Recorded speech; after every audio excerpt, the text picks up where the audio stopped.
ॐ भूर्भुवः स्वः तत्सवितुर्वरेण्यं भर्गो देवस्य धीमहि धियो यो नः प्रचोदयात्। ॐ भूर्भुवः स्वः तत्सवितुर्वरेण्यं भर्गो देवस्य धीमहि धियो यो नः प्रचोदयात्।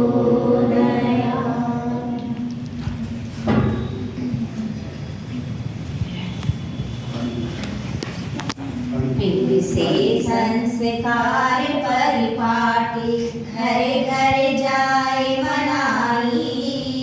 फिर से संस्कार परिपाटी घर घर जाए मनाई। युग ऋषि ने उज्ज्वल भविष्य की ज्योति अखंड जलाई। ज्योति अखंड जलाई। फिर से संस्कार परिपाटी घर घर जाए मनाई। युग ऋषि ने उज्ज्वल भविष्य की ज्योति अखंड जलाई। ज्योति अखंड जलाई। यह वह परंपरा है जिसने घर घर दिए जलाए। यह वह परंपरा है जिसने घर घर दिए जलाए। 16 संस्कारों के द्वारा वीर रत्न उपजाए। 16 संस्कारों के द्वारा वीर रत्न उपजाए। ध्रुव प्रहलाद राम लक्ष्मण सब इसी ज्योति के जाए। ध्रुव प्रहलाद राम लक्ष्मण सब इसी ज्योति के जाए। भरत शत्रुघ्न और वीर अभिमन्यु इसी से पाए। भरत शत्रुघ्न और वीर अभिमन्यु इसी से पाए। नवनिहाल बच्चों की फिर से इस विधि करो गढ़ाई।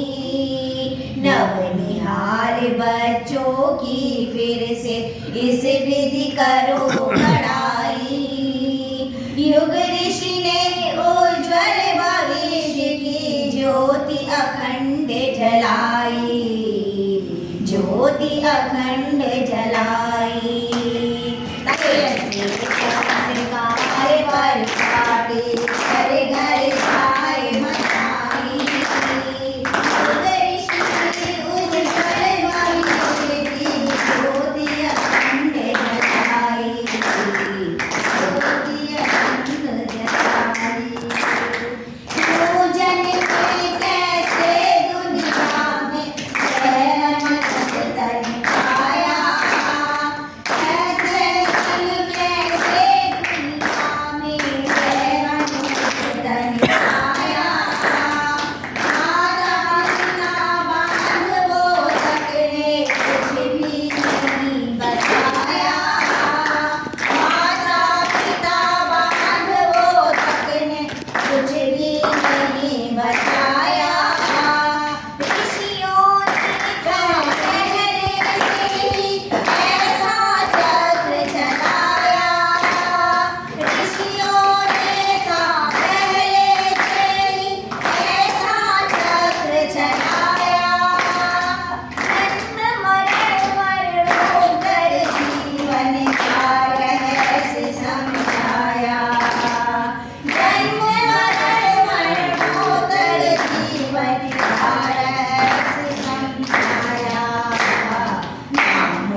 तक सबकी बदलाई।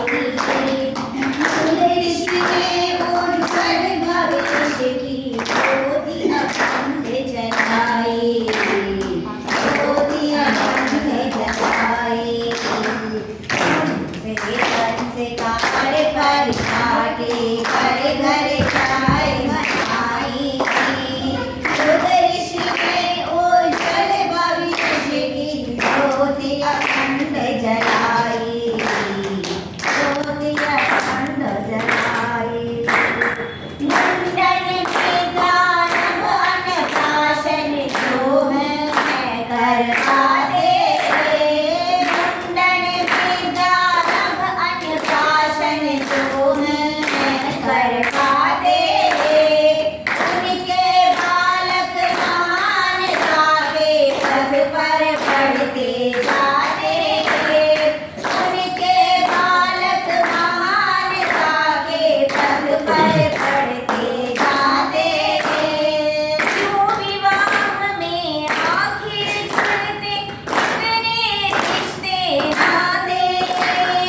क्यों विवाह में आखिर जुड़ते इतने रिश्ते नाते। यह संस्कार भावरोधक का भेद सभी बतलाते। यह संस्कार भावरोधक का भेद सभी बतलाते। उसको समझा नहीं गृहस्थी नाहक मूढ़ बसाई। उसको समझा नहीं गृहस्थी नाहक मूढ़ बसाई।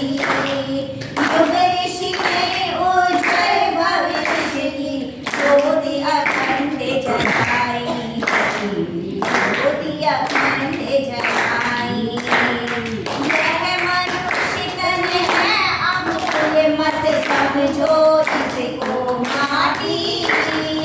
यह मनुष्य तन है अमूल्य मत समझो इसको माटी।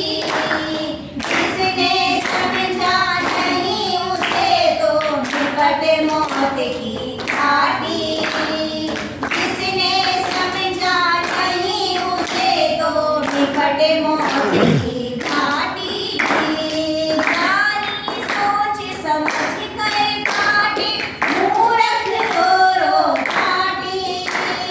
जानी सोच समझ कर काटे मूर्ख दोरो काटी। संस्कार हंस हंस कर जीवन जीने की परिपाटी। संस्कार हंस हंस कर जीवन जीने की परिपाटी। परंपरा यह अति महान है जाए नहीं भुलाई।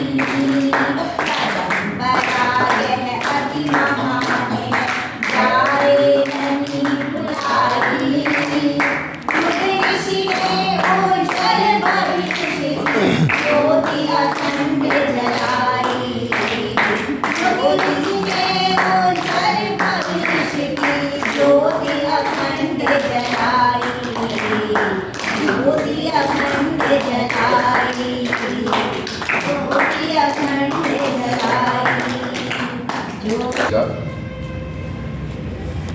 ओम भूर्भुवः स्वः तत्सवितुर्वरेण्यं भर्गो देवस्य धीमहि धियो यो नः प्रचोदयात्।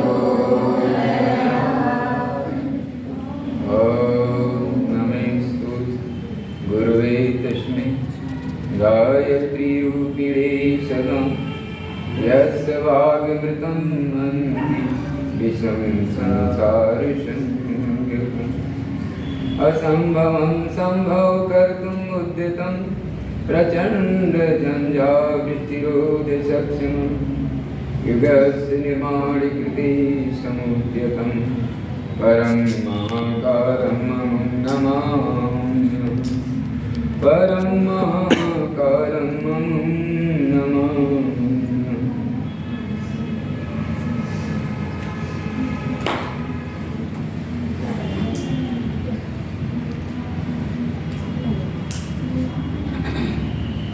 आदरणीय प्रधानाचार्य जी, हमारे गायत्री परिवार के सभी सज्जन संबंधी परिजन, आदरणीय गुलाब साहब जी, आदरणीय पांडे जी, आदरणीय चंद सिंह जी और सभी प्यारे प्यारे बच्चे, बड़ा सुंदर समय का आपका उपयोग हो रहा है NSS की कैंप में।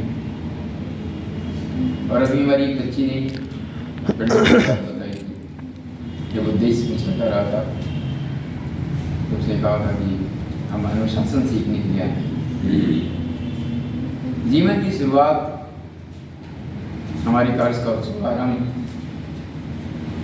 हमारे दिन की शुरुआत जो होती है वो अनुशासन से ही होता है। पतंजलि योग सूत्र में पतंजलि का पहला सूत्र ही है अथ योगानुशासन। अब हम अनुशासनबद्ध होकर के योग का आचरण करने के लिए जा रहे हैं। और योग का मतलब होता है जोड़ना, योग का मतलब होता है स्थिर होना, योग का मतलब होता है एकाग्र होना।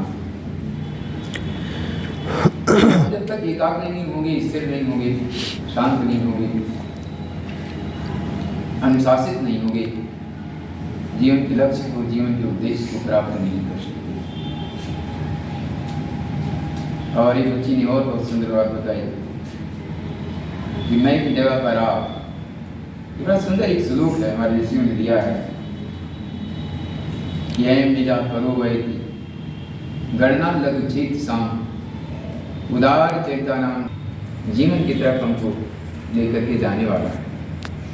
और इस कैंप का ने सही ढंग से संयोजन कर लिया, इसका लाभ उठा लिया, तो भी जीवन में हमारी स्मृतियों में तो रहेगा ही, और जीवन के हर मार्ग पर हमारा जो मार्गदर्शन करेगा।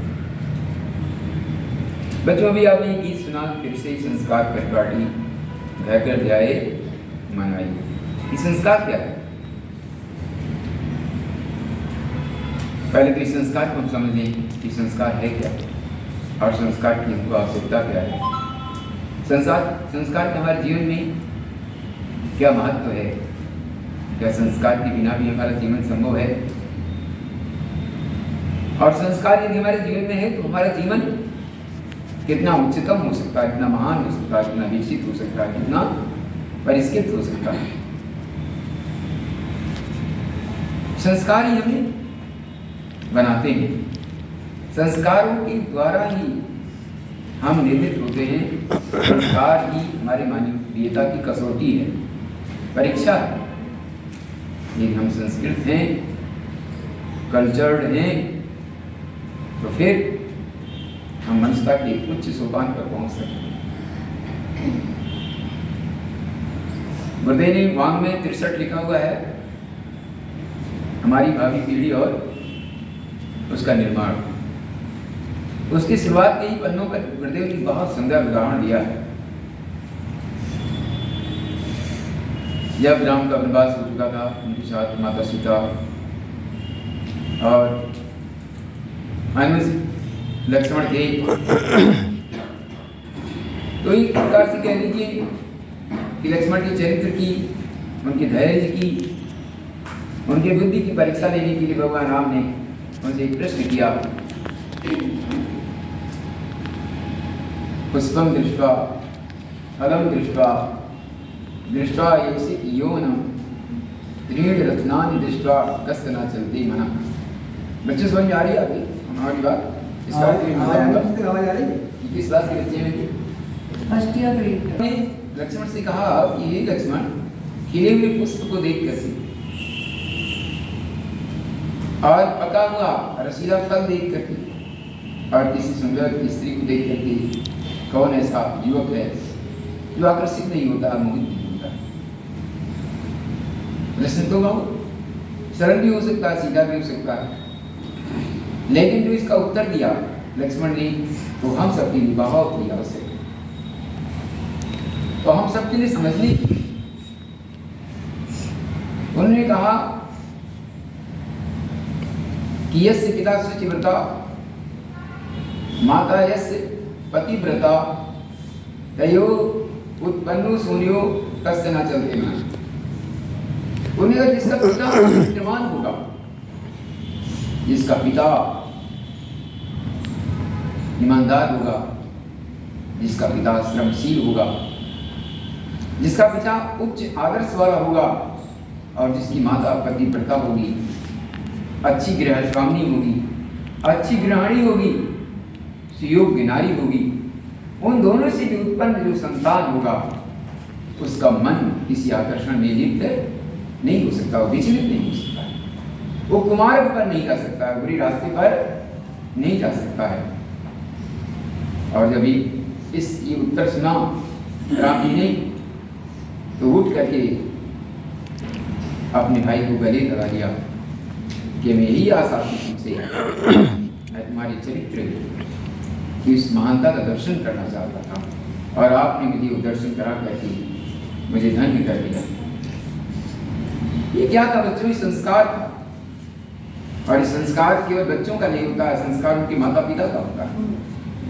और जिनके माता पिता जो संस्कारवान होते हैं तो उनकी संतान भी संस्कारवान होती है। हाँ, कहीं कहीं बिरला कहीं ऐसा हो सकता है कि किसी साधारण व्यक्ति के यहाँ असाधारण व्यक्ति भी पैदा हो जाता है और साधारण लोगों के लिए साधारण लोग भी हो जाते हैं। जैसे रावण था। रावण जो है ये ऋषि कुल का था। उसके पिताजी विश्रवा वो मुनि थे, ऋषि थे, सन्यासी थे और उनकी वंश परंपरा सन्यासियों की थी, ऋषियों की थी। लेकिन रावण क्या हो गया? राक्षस हो गया। तो ये ऐसा उदाहरण कभी जाता है। एक पुस्तक लिखी है कालिदास ने। कालिदास का नाम सुना है आप लोगों ने? हाँ, कालिदास ही महान कवि थे। कालिदास ने एक पुस्तक लिखी है रघुवंश महाकाव्यम। क्या नाम है? रघुवंश महाकाव्यम। उसमें रघुकुल की 27 पीढ़ियों का वर्णन आता है और 27 पीढ़ियों तक रघुकुल में एक ही तरह के राजा चैत्रवान होते थे। आदर्श और प्रतापी राजा होते थे। वो सभी की सभी चक्रवर्ती सम्राट थे, जिसका शासन हिमालय से लेकर के कन्याकुमारी तक और कामाख्या से लेकर के कच्छ तक इन सारे राजाओं का शासन। तो उनके यहाँ जो संतान होती थी एक ही तरह की होती थी, एक ही गुणों से विभूषित होती थी। लेकिन कहीं कहीं ऐसा हो जाता है, कुछ उल्टा भी हो जाता है। लेकिन उसकी भी गहराई में आप जाएंगे तो वहां भी संस्कार ही पाएंगे। क्योंकि जिस रावण की मैंने बात की तो रावण की जो माता थी वो राक्षस कुल की थी। उसका नाम था कैकसी, यही नाम था पंडित। रावण की माता का नाम कैकसी था और वो राक्षस कुल की थी। इसलिए कुछ बच्चों के अंदर राक्षस के गुण आ गए और कुछ बच्चों के अंदर देवता के गुण आ गए। विभीषण भी तो उन्हीं का भाई था, तो उसके अंदर देवत्व प्रधान उसका गुण था। लेकिन विभीषण नहीं, कुंभकर्ण और रावण का स्वभाव वो दैत्य था, राक्षस का स्वभाव था। ये संस्कार बहुत महत्वपूर्ण है और ये संस्कार शुरू होता है कहाँ से? जन्म से ही शुरू, जन्म के पहले से शुरू हो जाता है। हमारे यहाँ क्या होता है, जब बच्चा पैदा होता है तब नामकरण होता है कि नहीं हुए? साल भर का हुआ तो एक बार हुआ है, उसके बाद मुंडन होता है, उपनयन संस्कार होता है, दीक्षारंभ संस्कार होता है, फिर विवाह संस्कार होता है, तमाम इस तरह के संस्कार है। लेकिन जो वास्तव में किसी का निर्माण करना है तो वो संस्कार जन्म से पहले से हो जाता है। और जन्म से पहले का उस संस्कार का नाम है पुंसवन संस्कार, जिसका नाम दिया गया है सरल भाषा में और गायत्री परिवार और शासन ने मिलकर के जो उसका नाम दिया है, जो सटीक नाम है, उसका नाम है गर्भोत्सव संस्कार। उसमें तो क्या होता है कि जब अब आप बड़े हो रहे हैं, आगे जाकर के आप लोगों को जिम्मेदारियाँ निभानी है, आप लोग भी एक अच्छी गृहिणी बनेगी, परिवार की सुव्यवस्था को संभालेगी, देश की सुव्यवस्था को संभालेगी। जैसे हमारी बच्ची ने कहा कि हम पुलिस प्रशासन में जाएंगे, बहुत अच्छा है, प्रशासन देखना है, जो है सुरक्षा को देखना है, शांति व्यवस्था को ठीक करना है, इसी के अनुकूल अपने आप को बनाना होगा, अपने आप को मजबूत बनाना होगा, अपने आप को कीर्तिमान बनाना होगा। तो मैं गर्भोत्सव संस्कार की बात कर रहा था कि ये संस्कार जो है, बच्चा अभी धरती पर आया नहीं है, अभी पैदा भी नहीं हुआ है, उसके पहले माता पिता का संस्कार होता है। ये देखा जाता है कि माता पिता कैसे हैं, कैसा उनका भाव है, कैसा विचार है, कैसा रहन सहन है, कैसी उनकी रीति नीति है, कैसा वो आहार ग्रहण करते हैं, कैसे उनके साथ उठते बैठते हैं, किस प्रकार की पुस्तकों का अध्ययन करते हैं, और किस तरह का उनका समाज है, जिस समाज में वो जीते हैं, रहते हैं। और तब जाकर के समाज उनको अनुमति देता था कि आप जो है माता पिता बनने के योग्य हैं। ये थी सी व्यवस्था हमारे देश की पहले सबको संतान पैदा करने की अनुमति भी नहीं देते थे। समाज के लोग कहते थे तुमसे अगर संतान कोई पैदा होगी तो संतान अयोग्य होगी। तो माता पिता का चरित्र पहले संभाला जाता था, और माता पिता जब बच्चे होते थे तब जाकर के उनका वो संतान पैदा करने की सोचते थे। और जब संतान 3 महीने का गर्भ में हो जाता था तब उसका संस्कार होता था, उसका नाम है गर्भोत्सव संस्कार। इसको बाद में जाते सोचा था तो 3 महीने का जब बालक या बालिका जब माँ के गर्भ में आ जाता था तब उसका संस्कार होता था। उसका नाम है पुंसवन संस्कार। क्या नाम है? पुंसवन या गर्भोत्सव संस्कार। अब 3 महीने का वो बालक अपनी माँ की गर्भ में है तो उसको संस्कृत किया जाता था कि जिससे वो एक अच्छा बालक बने, अच्छी बालिका बने, अच्छा उसका संस्कार हो, अच्छा उसका स्वभाव हो। अब प्रश्न ये उठता है कि अभी 3 माह का वो शिशु जो माँ के गर्भ में है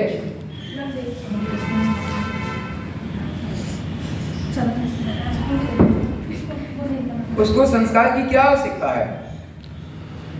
बच्चों की भाषा में और अध्यात्म की भाषा में ही कहा गया है कि 3 माह का जो शिशु माँ के गर्भ में होता है उसमें 2 प्रक्रियाएं शुरू हो जाती हैं।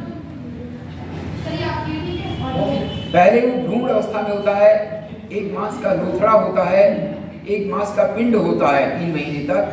लेकिन तीसरे महीने के बाद वो आकार लेने लगता है, उसमें अंगुलियां निकलने लगती हैं, नाक निकलने लगता है, कान निकलने लगता है, उसके अंग प्रत्यंग जो है वो बनने लगते हैं, विकसित होने लगते हैं। और इसी के साथ ही साथ आकार के साथ ही साथ वो संस्कार भी ग्रहण करने लगता है। आकार कैसे बनना हुआ? संस्कार ग्रहण करने लगता है। इसीलिए तो होता है कि मेरे हाथ में जब मोबाइल होता है तो हम डरते हैं कि कहाँ हम क्लिक करें, कौन सी बटन दबाएं, हमको डर लगता है। लेकिन एक छोटा सा 7 वर्ष का बालक है, उसको हाथ में दे दीजिए तो फटाफट दोनों हाथों से चलाता है। उसको कोई सिखाता नहीं है, वो हमारे जैसे दादाजी को नाना जी को सिखाने लगता है। जब हम कहीं फंस जाते हैं तो अपने 3 साल के 5 साल के नाती और नाती से जो है पूछने लगते हैं कि बेटा जरा ये बताना तो, और वो तुरंत बता देता है, समाधान कर देता है। क्योंकि 3 महीने के बाद जो माँ होती है ना, उसके हाथ में मोबाइल होता है और उससे बात करती है, उसके पेट भर में मोबाइल होता है उसके कान पर भी मोबाइल होता है, उसकी आंखों के सामने भी मोबाइल होता है, उसके सिरहाने भी मोबाइल होता है, उसके चारों तरफ जो बैठे हुए लोग होते हैं उन सबके हाथों में मोबाइल होता है। इसलिए उस मोबाइल के संस्कार, उस मोबाइल की करतूतों के बारे में, उसकी तकनीक के बारे में उस बालक और बालिका के अंदर स्वतः ही वो ज्ञान अपने आप आ जाता है। और इसी कहानी को हम पहले से सुनते आ रहे हैं। महाभारत की कहानी आप लोगों ने सुनाई होगा अभिमन्यु का। अभिमन्यु की कहानी सुनी आपने? हाथ उठाइए, किसको मालूम है अभिमन्यु की कहानी? अभिमन्यु की कहानी किसी को नहीं मालूम है? नाम सुना होगा, नाम आप लोग इंटर में हैं अभिमन्यु का। और हमने कक्षा 3 में अभिमन्यु की कहानी पढ़ ली थी। कक्षा 3 की किताब में हमारे अभिमन्यु की कहानी थी और आप इंटर में पढ़ रहे हैं और आप अभिमन्यु की कहानी नहीं पढ़ रहे हैं। नाम तो सुना होगा? Yes ma'am. महाभारत में 2 पात्र थे। एक का नाम था अर्जुन, अर्जुन की पत्नी का नाम था सुभद्रा। अर्जुन महापराक्रमी महावीर। उस समय महाभारत का युद्ध चल रहा था और महाभारत के युद्ध में चक्रव्यूह की रचना कर दी गई थी। अब मैं ज्यादा नहीं बात बताऊंगा, सीधी बात बता रहा हूँ। चक्रव्यूह की रचना जो हुई थी उसका भेद, अभिमन्यु अपनी माता सुभद्रा के पेट में था तो रात्रि में अर्जुन ने अपनी पत्नी सुभद्रा को चक्रव्यूह भेदन की कहानी सुनाई। चक्रव्यूह भेदन की कला के बारे में अपनी पत्नी से बात करने लगे और 3 माह का बालक जो मां के गर्भ में था उस चक्रव्यूह भेदन की कहानी को सुनता रहा। और जब वो 16 साल का हो गया और जब महाभारत का युद्ध चल रहा था और पिताजी कहीं और चले गए थे तो समस्या आई थी कि चक्रव्यूह का भेदन कौन करेगा। तो 16 साल की बालक अभिमन्यु ने कहा कि चक्रव्यूह का भेदन मैं करूंगा। तो उनका तुम कैसे करोगे?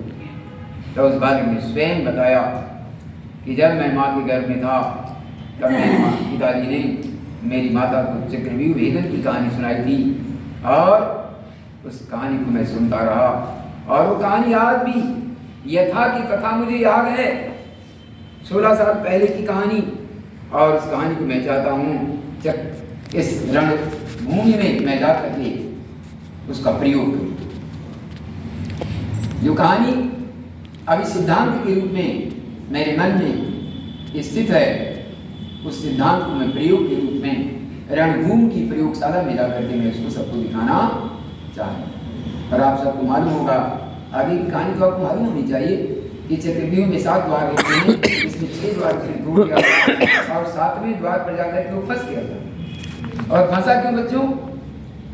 क्योंकि जब 6ठे द्वार की कहानी उन्होंने अभिमन्यु की माता को सुनाई उसी समय सुभद्रा को नींद आ गई। सुभद्रा सो गई तो बालक भी सो गया। माता क्रियाशील होती है, बालक भी क्रियाशील होता है। माता शांत हो जाती है, सो जाती तो बालक भी सो जाता है, शांत हो जाता है। माता की हर क्रिया प्रतिक्रिया बालक के ऊपर प्रभाव डालती रहती है। माता क्रोध में है, बालक सहम जाता है। माता ने अच्छा स्वादिष्ट भोजन किया, बच्चा प्रसन्न हो जाता है। मधुर मधुर वाणी किया, बच्चा खिलखिलाने लगता है। तो जो भी अगर आपस में एक गर्भिणी के आसपास में जितने भी लोग बैठे रहते हैं, सुंदर संगीत चलता है, अच्छी बातें होती हैं, प्रेमपूर्ण बातें होती हैं, तो बालक भी आनंद में होता है। लेकिन अगर वही लोग लड़ाई करें, झगड़ा करें, एक दूसरे का अपमान करें, एक दूसरे पर क्रोध करें, तो बालक भी अंदर सहम जाता है, भयभीत हो जाता है। ये विज्ञान भी कहता है और अध्यात्म भी कहता है। तो हमें ऐसा वातावरण देना है परिवार के अंदर, उस माता के साथ, उस परिवार के साथ, माता पिता के लिए, जिससे आने वाली जो हमारी पीढ़ी है एक अच्छी पीढ़ी के रूप में अपने परिवार के लिए, अपने समाज के लिए, अपने देश के लिए और संपूर्ण विश्व के लिए एक गौरव का पात्र बने। वो दुनिया में अपनी भूमिका को सही रूप से, स्पष्ट रूप से अपनी भूमिका का निर्वहन करे। तो ये होता है संस्कारों की परंपरा, कि संस्कार जब हमारे अंदर प्रगाढ़ हो जाते हैं, संस्कार हमारे यहाँ जम जाते हैं, तो ही वृक्ष बन करके संसार में आचरण के रूप में जो है यहाँ पर विस्तारित होते हैं और उसके आचरण से दुनिया के लोगों को बहुत ही आनंद मिलता है, बहुत ही लाभ मिलता है। एक जमाना था प्राचीन काल में कि लोग माता पिता की सेवा करना अपना प्रमुख कर्तव्य मानते थे, धर्म मानते थे। और हिंदू संस्कृति में एक होती है चार धाम की यात्रा होती है, तीर्थ यात्रा होती है। तो उस तीर्थ यात्रा को कराना जो है पुत्रों का कर्तव्य होता है कि अपने माता पिता को तीर्थ यात्रा करवाएं। तो उस जमाने में जो राजा लोग होते थे वो अपने माता पिता को रथ पर घोड़े पर बैठा करके तीर्थ यात्रा करवाते थे। व्यापारी जो होते थे वो पालकी में बैठा करके तीर्थ यात्रा करवाते थे। कृषक लोग जो होते थे उनके पास बैल होता था, बैलगाड़ियां होती थी, बैलगाड़ियों में बैठा करके अपने माता पिता को तीर्थ यात्रा करवाते थे। जब ये सारी चीजें एक बालक ने देखा, उसने कहा मैं तो ना राजा हूं, ना जमींदार हूं, ना मैं व्यापारी हूं और ना मैं कृषक हूं, भला मैं कैसे अपने माता पिता को तीर्थ यात्रा करूं। बड़ी असमंजस की स्थिति। उसके माता पिता बूढ़े हो चुके थे, अंधे भी थे। उसने कहा अपने माता पिता को भी किस तरह से तीर्थ यात्रा करूं। उसने सोचा नहीं, तीर्थ यात्रा तो मुझे करानी ही है। इसने सोचा कोई बात नहीं, रथ नहीं है, घोड़े नहीं है, पालकी नहीं है, कोई बात नहीं, मेरे कंधे तो मजबूत हैं और मैं अपने कंधों पर बैठा कर यात्रा कराऊंगा। और उस बालक ने ऐसा किया और उसने एक बहंगा कहते हैं, बहंगी कहीं कहीं कहते हैं उसको, या और क्या कहते हैं उसका नाम, बहंगी होती है जो तराजू की तरह होता है। तो एक तरफ माँ को बैठाया, एक तरफ पिता को बैठाया, अपने कंधे पर उसको रखा और सारे तीर्थयात्रियों की यात्रा, तीर्थ स्थानों की यात्रा करवाई। बच्चों भला से बता सकते हो आप लोग उस बालक का क्या नाम था? श्रवण कुमार। बहुत बढ़िया, बहुत बढ़िया। उस बालक का नाम था श्रवण कुमार। तो आपके सामने ऐसी स्थिति नहीं आएगी कि माता पिता को कंधे पर ढो करके और उनको कहीं घुमाना, उनके प्रिय स्थान पर ले जाना, उनको आनंद देना, उनको खुशी देना, उनको प्रसन्न रखना। आज हमारे सामने बहुत सारे साधन हो गए हैं। क्या आप भी ऐसा करोगे अपने माता पिता के लिए जब असमर्थ हो जाएंगे, वृद्ध हो जाएंगे, बीमार हो जाएंगे? क्या आप कर सकते हो कुछ माता पिता के लिए? नहीं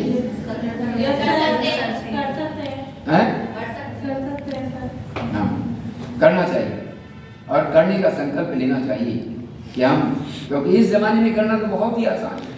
लोगों के पास साधन भी हैं और बहुत सारे साधन हमारे पास हैं। उन साधनों के माध्यम से हम बहुत सुगमता से अपने कर्तव्यों का पालन कर सकते हैं। तो हमें कर्तव्यपूर्ण जीवन जीना चाहिए। अर्थ योगानुशासन, मैंने पहले ही कहा, एक बच्ची ने कहा था कि हम अनुशासन सीखेंगे यहाँ पर और अपने आपे को मिटा करके दूसरे के हित की बात हमको सोचनी है, दूसरे के हित की बात करनी है, भलाई की बात करनी है। इसीलिए जो है एक मंत्र है, यजुर्वेद का मंत्र है, वो हमको बताता है कि पूरा संसार जो है एक परमात्मा से व्याप्त है। परमात्मा के अंदर ही पूरा संसार है और पूरा संसार परमात्मा के अंदर है। इसलिए जब कुछ सब कुछ परमात्मा ही है, परमात्मा का दिया हुआ है, तो हमारे पास तो कुछ है ही नहीं। और ये कुछ है भी तो उस परमात्मा के लिए अर्पण करने में हमको संकोच नहीं करना चाहिए। वो मंत्र है ओम ईशावास्यम इदं सर्वम यत् किंच जगत्याम जगत तेन त्यक्तेन भुंजीथा मां गृधा कष्ट स्विघ्न। ये संपूर्ण संसार ईश्वर से परिव्याप्त है। इसलिए जो कुछ भी हमारे पास है वो समाज का है, वो राष्ट्र का है, वो मानवता का है। इससे पहले मानवता को उसे अर्पित किया जाए, उसके बाद जो बचता है वो हमारे लिए होता है। तो इस तरह का जो हमारा भाव है, यही भारतीय संस्कृति को वसुधैव कुटुंबकम की तरफ ले जाता है और हमारे संस्कारों को वो मजबूत करता है।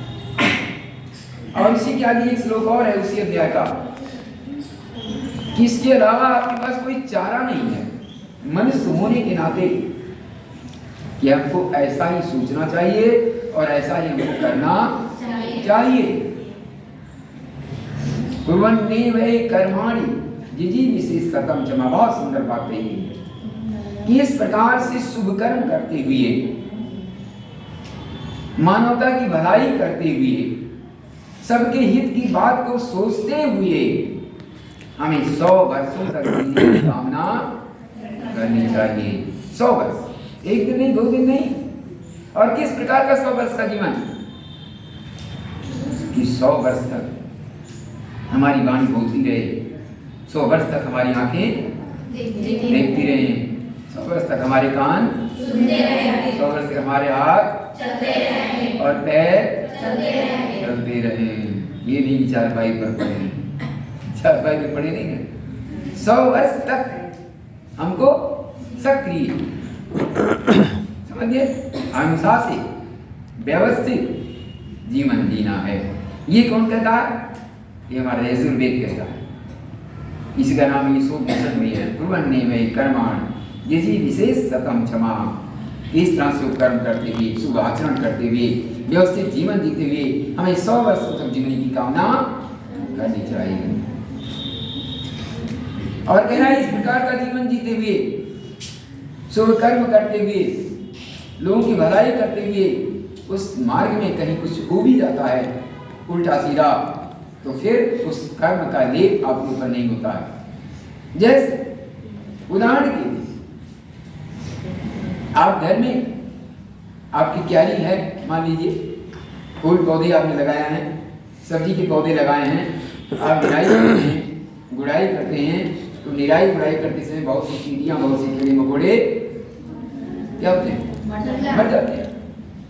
लेकिन आप जो ये सारा काम जो कर रहे हैं, उस कीड़े मकोड़ों को मारने के लिए नहीं कर रहे हैं। क्या कर रहे हैं? आप तो सब्जी उगा रहे हैं, आप तो फल उगा रहे हैं। तो इस तरह से जो है आप तो शुभ कर्म कर रहे हैं। आप फूल उगा करके फूल की खुशबू, फूल की सुगंध, आप फूल की मुस्कान लोगों को बांट रहे हैं। सब्जी उगा करके आपने घर की व्यवस्था बनाने में भूमिका निभा रहे हैं, लोगों का स्वास्थ्य सही कर रहे हैं। आपका काम तो बहुत अच्छा है। और उस काम करने में ये कहीं कुछ थोड़ा बहुत हो जाता है, आपसे गलती हो जाती है, तो वो उसका आपको उसका कोई बुरा फल नहीं मिलता। ठीक, तो ये भी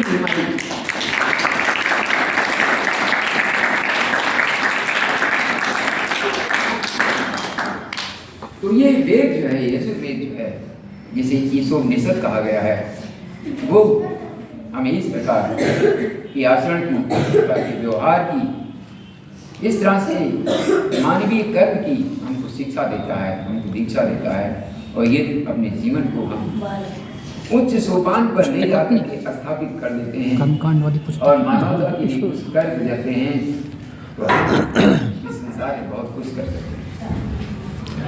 5 मिनट की एक कहानी मैं अपने सामने प्रस्तुत करता हूँ, उसके बाद मेरी बात में बंद करता हूँ। इस 100 वर्ष की कहानी मुझे याद आ गई। अमेरिका में एक महिला थी, उनका नाम था हार्डा क्रूक्स। क्या नाम था? हार्डा क्रूक्स। 1940 में, 1930 से लेकर 1950 के बीच में 20 वर्षों में, या यूं कह लीजिए कि चौथे दशक में अमेरिका में निमोनिया नाम की बहुत बड़ी बीमारी फैली। अमेरिका में निमोनिया महामारी का रूप धारण कर लिया था। जैसे अभी 2019 और 20 में हमारे देश में एक बीमारी फैली, उसका नाम क्या था? कोरोना। जैसे कोविड भी है, कोरोना बीमारी इस देश में क्या पूरे विश्व में महामारी के रूप में फैली। और जो उसकी चपेट में आ गया बहुत मुश्किल से उसकी जान बची। तो हार्डा क्रूज को निमोनिया हो गया और हार्डा क्रूज को हॉस्पिटल में भर्ती होना पड़ा। और उसी हॉस्पिटल में हार्डा क्रूज के पति भी डॉक्टर थे, प्रोफेसर थे। उनका नाम था सैमुअल क्रूक्स। क्या नाम था? उनका नाम था सैमुअल क्रूक्स। और वो अपनी पत्नी का इलाज भी कर रहे थे और भी दूसरे डॉक्टर भी कर रहे थे उनका इलाज। हार्डा क्रूक्स बीमारी से इतना टूट चुकी थी, बीमारी से इतनी हताश और निराश हो गई थी कि उन्होंने जीवन की आशा छोड़ दी। उन्होंने सोच लिया था कि हमें अब जिंदा नहीं रहना है, अब मृत्यु का आलिंगन हमको करना पड़ेगा। और इस प्रकार से बच्चों इधर उधर मत देखिए, उससे जो काम कर रहे हो वही करेंगे, आप तो उसमें कुछ कर भी नहीं सकते हैं, इसे मन पे एकाग्र करें। तो हार्डा क्रूक्स ने सोचा कि अभी जीवन का हमारा अंत होने वाला है, ये बीमारी हमारी जान ले लेगी। उनके पति भी अंदर से परेशान थे, लेकिन ऊपर से सांत्वना देते रहते थे, उनकी देखभाल भी करते रहते, उनको ढाढ़स से बताते। एक दिन उन्होंने कहा कि देखो जरा खिड़की खोलो, बाहर देखो चिड़िया चहचहा रही हैं, इधर देखो फूल खिले हुए हैं, उनसे सुगंध निकल रही है, उस पर भंवरे बैठे हुए हैं, तितलियां मंडरा रही हैं। जरा इधर भी देखो, नदी कलकल बह रही है, और ऊपर जरा दृष्टि उठाओ, पहाड़ देखो कितना सुंदर